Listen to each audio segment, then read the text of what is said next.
Here's what happened at the opening round of the 2019 MotoOption Supercross Series presented by Racetech Suspension. In the 250 main event, it was the 134 machine of Jonathan Hughes swinging around the outside of everybody and getting the whole shot after some first turn chaos. But Hughes wouldn't hang on to the lead for very long, as it was the 48 machine of Ben Seberg who eventually took the lead and would lead across the line at the end of the first lap. Seberg looked strong in the early runnings, and things would turn around later in the race, but at the beginning he looked strong.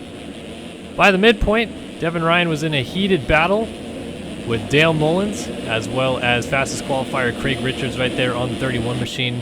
They were exchanging positions, they're going back and forth. Craig Richards eventually got tired of Mullins being in front of him and decided to put him over the berm with this maneuver here. They appeared to be all okay on that end, though.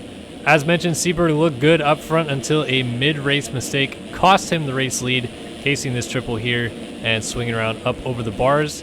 He would eventually fall outside of the top 5. Devin Ryan assumed the race lead and had Craig Richards hot on his heels for a few laps. Richards putting the pressure on enough that Devin Ryan would eventually make this small mistake in the same rhythm that Seberg had lost the lead a few laps prior. Richards taking advantage of a lapped rider there to swing on by.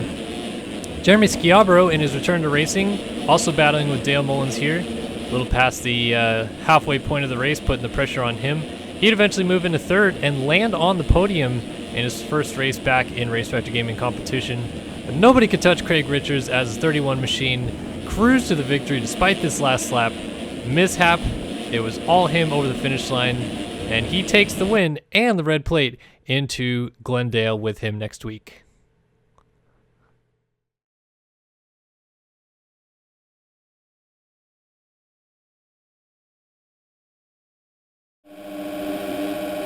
In the 450 division, it was defending Supercross champion Alexis Leclerc using an 18th gate pick to swing all the way in down into turn number 1 and grab that whole shot for the first main event of the season. Leclerc would have number 57 Jack Haley in tow, although Haley would make an early mistake.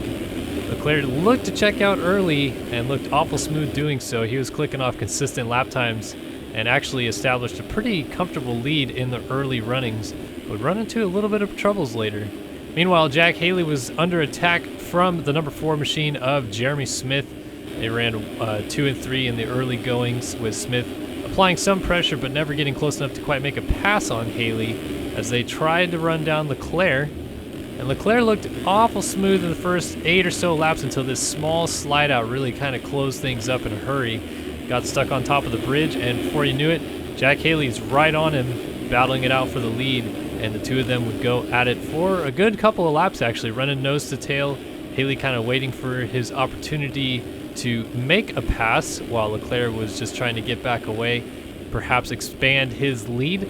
But it all came to a head about the midway point of the race when Leclerc made a small bobble entering the whoops, and it caused him to go down. Haley pushing right on through and taking the race lead away from the defending champion. Things really started kicking off when Leclerc, Race Carlin, Adam Holm, everybody started piling into each other. Walter Gebhardt also down in that one. Meanwhile, Jeremy Smith was running smooth in second, pretty much untouched after all that early drama. Leclerc would have to go back to work late in the race as he was trying to pass the number 12 machine of Race Carlin. He would eventually do so when Carlin made a small bobble in this long rhythm section that seemed to claim people all night long. Leclerc would get around him and would not look back to land himself up on the podium. But it was all the 57 of Jack Haley who swung it down and picked up his first career Supercross victory. He's going to be taking the big, nice red plate with him to Glendale, which we'll see you guys for next week.